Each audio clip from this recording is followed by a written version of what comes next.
Louis Quilico was one of the leading operatic baritones of the 20th century. His sudden passing on July 15, 2000 was a great loss to the musical world. Quilico performed at many of the world's great opera houses: Covent Garden, the Paris Opera, the Bolshoi, and the Vienna Staatsoper, to name only a few. He was a stalwart of the Metropolitan Opera, appearing nearly 300 times over 25 consecutive years. At the Met, he sang under the baton of James Levine, Zubin Mehta, Richard Bonynge and Claudio Abbado, and alongside tenors including Luciano Pavarotti, Placido Domingo, John Vickers and José Carreras, and sopranos Joan Sutherland, Renata Tebaldi, Renata Scotto, and Beverly Sills. Louis Quilico was an ideal interpreter of the great Italian and French composers, but it was his defining portrayal of Rigoletto, the hunchbacked jester in Verdi's tragic masterpiece, that won him international acclaim, as well as the nickname Mr. Rigoletto. He sang the role more than 500 times, the last being at the National Arts Centre in Ottawa in September of 1994. After his retirement from the operatic stage in 1998, he continued to perform, touring extensively with his wife, the celebrated pianist Christina Petrowska Quilico. Together they made 4 recordings and a teaching video, and collaborated on the book Mr. Rigoletto in Conversation with Louis Quilico. In this book, Quilico shared his views on singing, on opera, and on his signature role, Rigoletto. He also talked about his own personally devised vocal techniques, sharing them with a new generation of singers. What is missing in the printed version of these conversations is Quilico's own voice and his unique personality. In these recordings, we hear him speak in his own words, with his own voice, unfiltered and unedited. Speaking personally, baritone Louis Quilico, Mr. Rigoletto, in conversation with Christina Petrowska Quilico. In this conversation, Louis shares his views on modern opera productions. How important are the costumes and the sets for you in Rigoletto? Do you feel comfortable only in the one costume? Are you willing to change? Well, I have to say one thing. You can change. I don't criticize. But you know, when it comes to the question of the costume and all that, you know, there's a lot of people that want to make it modern and everything. I'm a little bit against that, because I think the general public, there's one thing that they want. When you go to a theater, you go and see Shakespeare.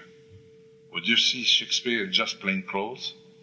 Like when I saw Don Giovanni, Don Anna with just a brassiere, and I don't remember, there was somebody else that was completely nude, practically nude and all that. You know, it's not that what the public wants to see. The public wants to be engaged of something of the past. They want to forget today. But if you got to bring them in today, you're in big trouble. Certain, maybe a few opera that you might be able to do that, but give a certain flavor to the people, you know? Well, let's leave Rigoletto for the moment. You mentioned modern times. What about modern opera? Tell me the operas that you've done. I know you did Wozzeck. In the modern one? And I did Wozzeck, La Mère Coupable.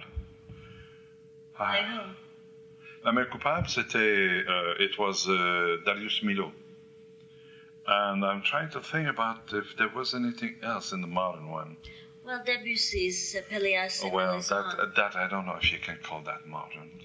It is 20th century. Yeah, but it's still, I don't know. Maybe you can call it that way, but I don't feel exactly. I think there's too much romanticism, really romanticism, that was written in those years, you know. When you figure that you see La Mère Coupable, you know, that's quite different than Wozzeck, you know. Wozzeck seems to be quite a classic. Well, it's a classic, but for the one who likes it, you know, Yeah. you really have to like Wozzeck. Well, compared to Lulu, it's more palatable for the audience, I believe. Well, I think so too, yes. And Wozzeck, there is another character that the human emotion can be completely overwhelming. Do you want to talk about Would you your repeat character? this again? No, the character like Rigoletto, the character in Wozzeck that you play, is so emotionally draining. Well, I have to say one thing. When I did Wozzeck, I did it only once in my life. And when I did it for television. And when I finished, I had swear, and it happened, I never did it again after that. Because I was completely drained. I had became Wozzeck. That's where you have to murder your wife. That's right. But it's not but the murder of his wife, you know, something very... he doesn't know he kills her. It's a man that is born in a time that he doesn't belong there. Everybody is picking on the poor man. You know, this is the thing that I felt about Wozzeck. He was not a rebel, could not rebel, because did not understand. It's not because he was retarded, but why do you, like for instance, if somebody would have spit at him, why do you spit at me? He could not reason that, because for him, he doesn't do nothing wrong. But everybody knows the way he is, and they pick on him. And that is the thing that I felt about Wozzeck. That is a very poor soul. And this is why, in a certain way, when he kills Marie, he does not even know that he kills her. How did you find the role vocally? Wozzeck, I have to say one thing, I didn't find it very difficult. I don't think it's a very difficult role. It's difficult for one reason. If you don't know it, then you're in big trouble. But if you know how to cope with it, it's not a difficult role. It's because, you see, the point is, the music, the way it's written, there's 7 notes. But the voice, doing a voice will practically never, or I would say, it does happen, but you never have these... to go to jump to a 5th, or to jump to a 7, or to jump on a 6th, or to jump on a 4th, you know. These kind of, the voice is not accustomed to it. If you are used to do that kind of work, that's different. But when you're not used to it, that's the thing that makes it very difficult. It's very demanding for that reason. But when you get accustomed to it, and you know it very well, all of a sudden, these extension in the music doesn't make no difference, because your voice knows how to do it. You know, the point is very interesting about the voice is, I always say, you know a role only when you know it practically by memory. Because at that point, the mind has time to give the extension in the voice. That is the thing that's very dangerous. When you don't know that kind of extension in the voice, and you have to go too fast. And what is happening, it's like, I don't know, like the violin. The violin, you will not have the right note. You have to go exactly paf. That's the greatness of the great violinist player. They can touch, and that's it. Or even the piano. If all of a sudden your extension is not ready for it, you have to go for it, and all of a sudden, and very often it can be dangerous for the hand. Yes, because with performing, and I'm sure this is the same for voice, there's the tactile memory. Yeah, that's what I just said. Yes, tactile, oral, and visual. So for the voice, it would be the same, the feeling. Well, I would say it's even more treacherous for the voice. Because let's face it, we have too little vocal cord. And the point is that we don't exactly understand. If you start to think about it, let's say the length of your vocal cord is 1 inch. And you go from one octave to 2 octaves and a half. That's what generally people have. That's what they have, 2 octaves and a half. All of a sudden, your extension in your vocal cord, it may be a 16th of an inch. And also because you don't know exactly what you're doing, the first thing you know, it's not anymore than 16. It might extend half inch. Well, let's say half inch, yes. And the first thing you know, you have overextended. Why do you think people have nodes? For that reason. Because they don't know what to do with the voice. A person that knows what to do with the voice generally will not have trouble with nodes. Doesn't exist. It's a person that doesn't know what to do with their voice. Or they're too tired, they're not well at hand, they're not well convinced of what they're doing or something like that. But a person that generally will not have nodes for that reason.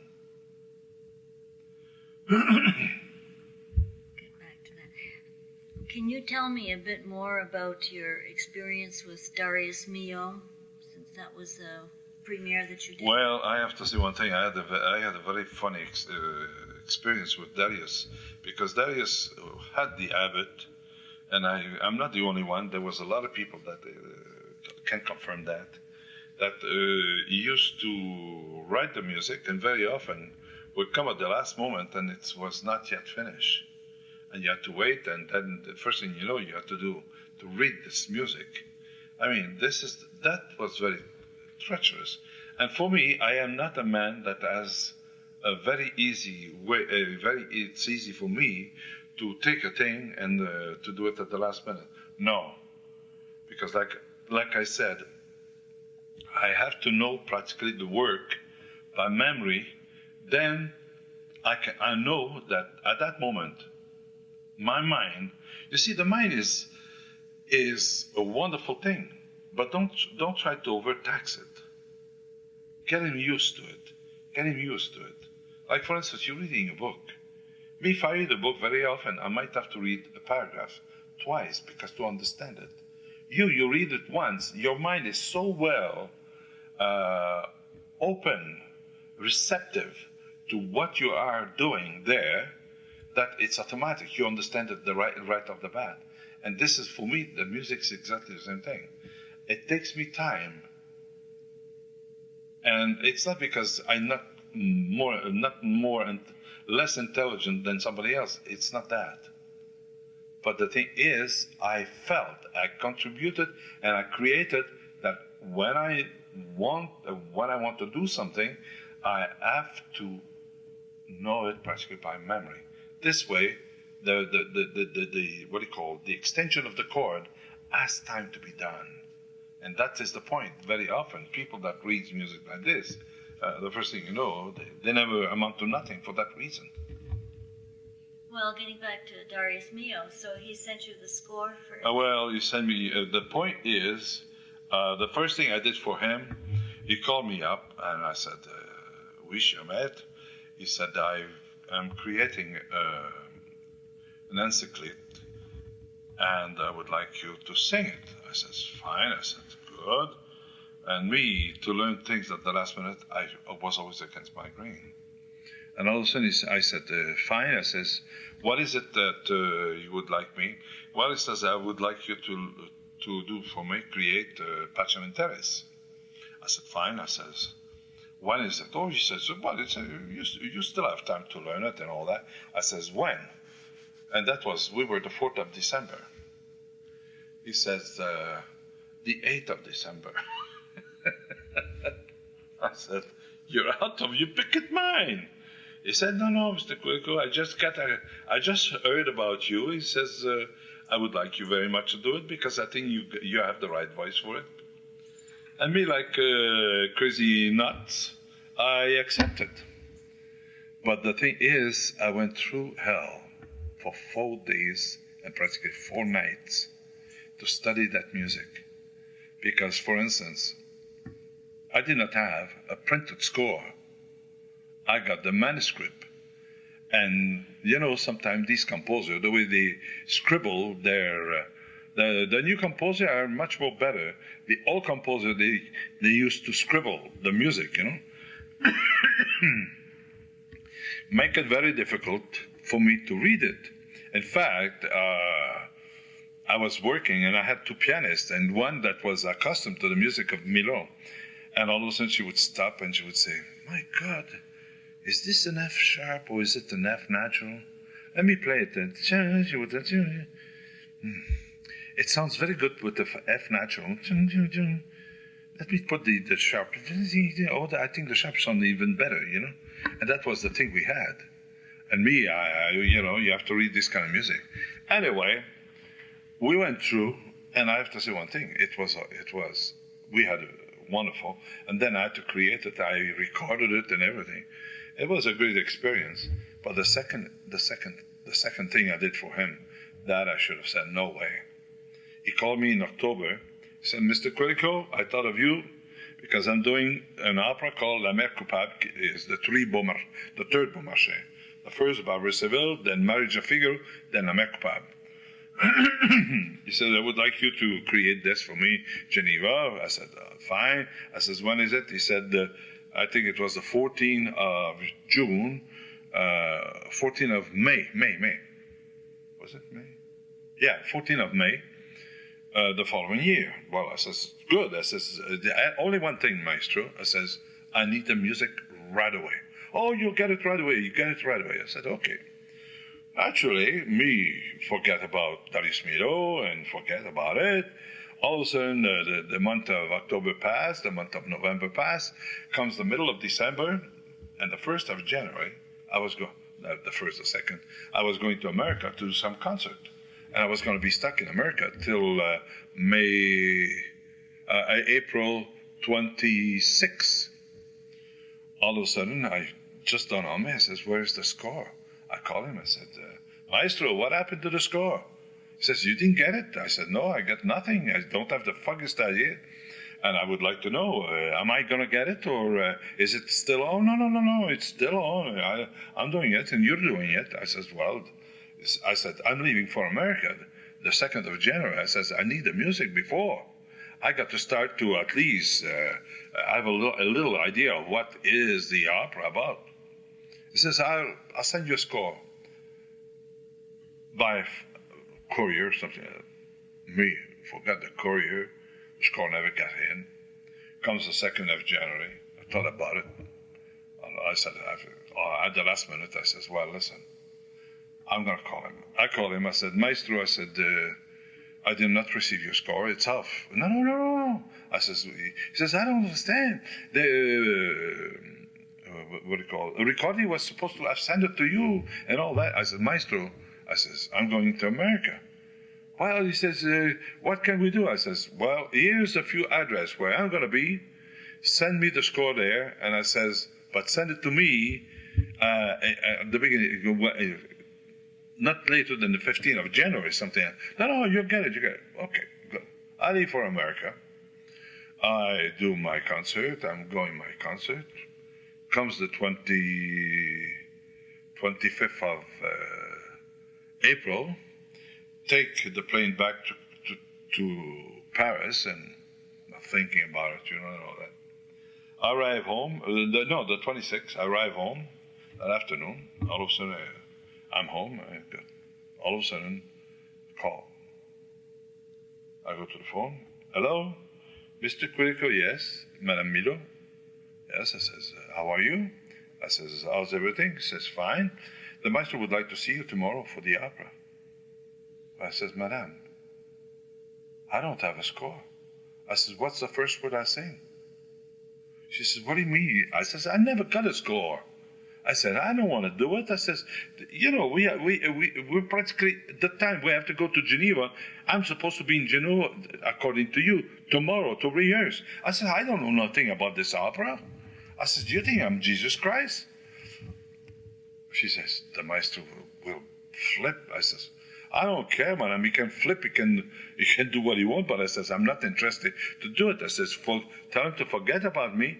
Tell him to get somebody else. But me, I don't have time to learn his kind of music because it's too hard for me. It's not my kind of music.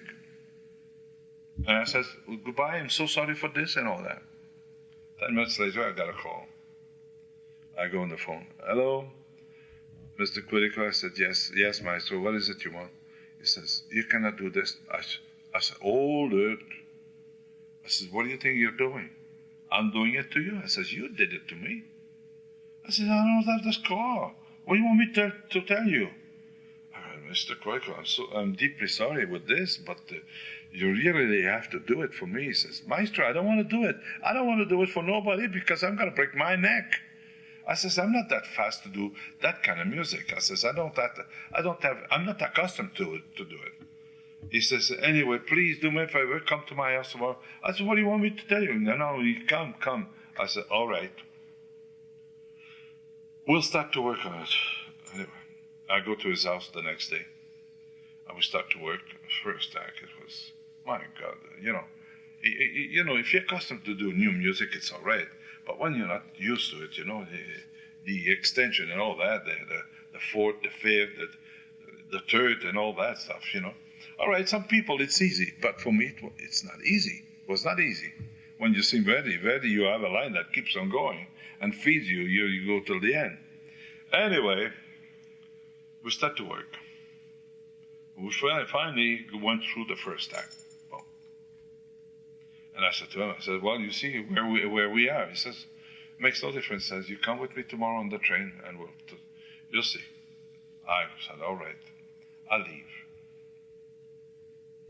We're on the train, we talk, and finally we arrive in Geneva. And they give me the schedule, and I said, listen, I don't know it. I said, you got somebody else? Or they said, yes, we have somebody who would... But I said, when did he get the score? Oh, he's got the score in December. I said, thank you very much. Me, who's the principal singer, don't even have a score. Give me a score now. Anyway, for till the day I did the performance, 17 days, every morning, 8 o'clock, till noon. 1 till 6, 7 to midnight, every single day in the studio, and work on it, and work on it, and work on it. Arrived the 5th day. I walk on the stage, I'm shaky like a leaf. I'm scared because we're getting close to the performance. And I said to myself, well, listen, it's no use. I cannot do it. And all of a sudden, around 5 o'clock in the afternoon, he was there. Everybody was there. All of a sudden, I start to make a mistake here, a mistake there. And the funny thing about it, all of a sudden, I had the score in front of me, and sometimes I could not read it. I was so panicky that my mind said, no, stop, Louis, stop. It's funny that way. All of a sudden, at 5 o'clock in the afternoon, the one who knew it very well was José Van Damme, But I got so bloody mad.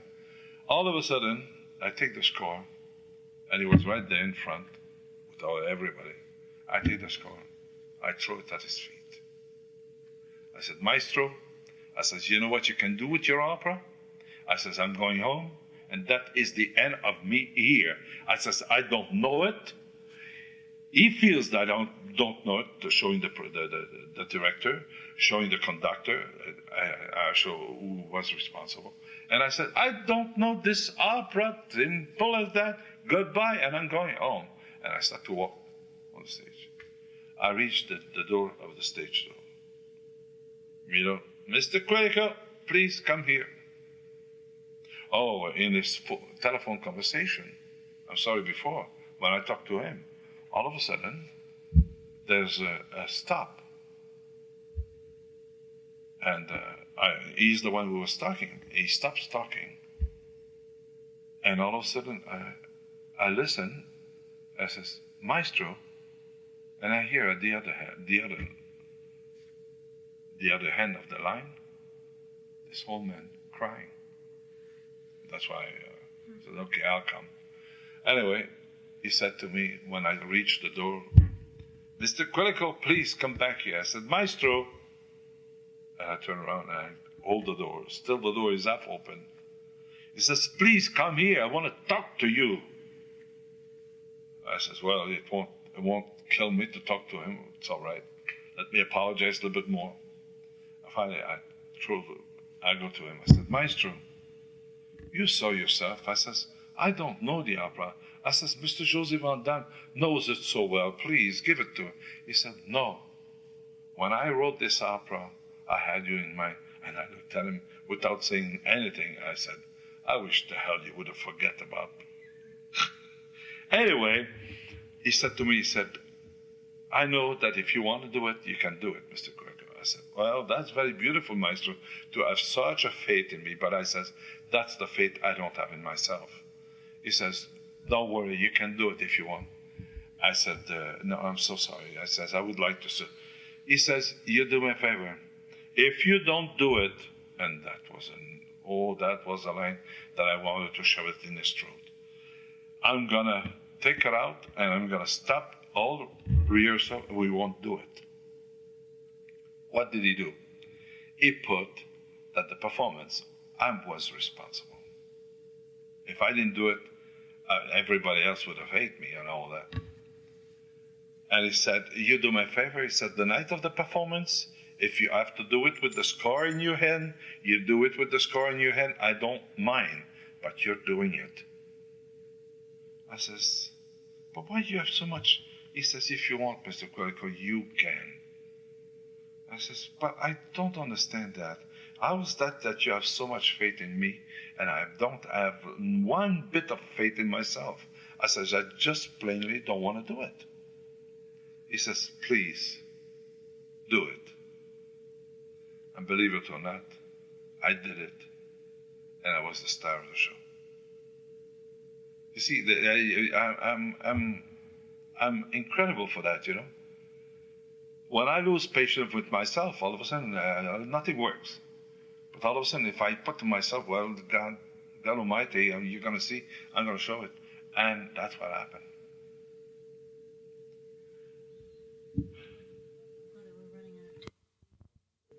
Well, I have to say one thing. The feeling about the music, there was a lot of people did not like it. But it's one of these things, some of the modern music, you have to hear it more than once. If you hear it only once, it doesn't seem to click with you. But if you hear it more, all of a sudden you find certain thing. For instance, another thing that I was very surprised of myself, for instance, that the thing that usually modern composer, well, I don't know how they are in general, but apparently Milo was like that he was really much on what he wrote, that's what you have to do. And I created 2 works for him. And certain moment of his opera, for instance, or in Pacem in Terris. I remember Pacem in Terris, he had one portion of it that he had written something like 120. And I started at 120. I said, no way. This got to go at 60 maximum. We have to cut the tempi in half. And all of a sudden, when I came for the execution, he was there. And I said, "Maestro," I said, "before we start," I says, I would like very much for you to know that passage, I'm not going to do it 120. It's got to be 60. He says, "What do you mean?" I says, "It's too beautiful." I says, you don't have any idea what you've written there." He says, "Well, do me a favor. Do it your speed and do it my speed." And I did it the speed first. Then I did it my speed. Then he started to think about it. He says, "Give me the score. Give me a pencil." It was written 120. He scratched it. He put 60. You know, very often that is the problem with modern music, the new music. They don't hear their music. No, well, it's the same for piano. The great piano concertos were written by people who could play the piano. Mozart, Beethoven, Rachmaninoff all played the piano. Yeah. And with voice, it must be difficult unless they really know how far to extend the voice for modern opera. Well, I'll tell you one thing. I was very surprised about it. And, you know, this is why when I'm having, for instance, a complication with the conductor that will tell me, well, Mr. Verdi wrote that at that speed, or Mr. Puccini wrote it at that speed. Who tells you that's exactly right? Even with them, you could have done it in front of them. They would have said, yes, I like it that way. But you see, that is the point. People were not always helped to argue with their point of view, their feeling, something like that. Me, I'm sorry to say it, and I have to say one thing. I think it created a lot of enemies in my lifetime with conductors for that reason. Yeah. Well, Verdi had a famous mistress who was a singer. Yeah. So. Well, Verdi, I have to say one thing. In all the composers that I think about, Verdi was the only one that really knew how to write for the voice. Because Verdi was a gentleman that had apparently a very beautiful baritone voice. And this is why all his opera were very, very, very touchy with the baritone, because you listen to all his opera, the part of the baritone is very, very wonderful. And I have to say one thing, for me, it's, I think the greatest reward of my entire career was to have sang so much Verdi and to be treated like a king by a composer like this. Because I feel he treated me, I don't care about anybody else, but I'm talking about myself. The way he treated me, what he wrote for me, it was incredible. Like, for instance, John Vickers said once, one thing that I admire about the man, he said, Verdi is medicine for the voice. And it is true. Because if you can sing Verdi and to have in your mind the interpretation of the voice, it's incredible what it gives you. But you cannot come with your ugly voice or something like that and try to do Verdi. You cannot do that. Because Verdi, it's going to be beautiful.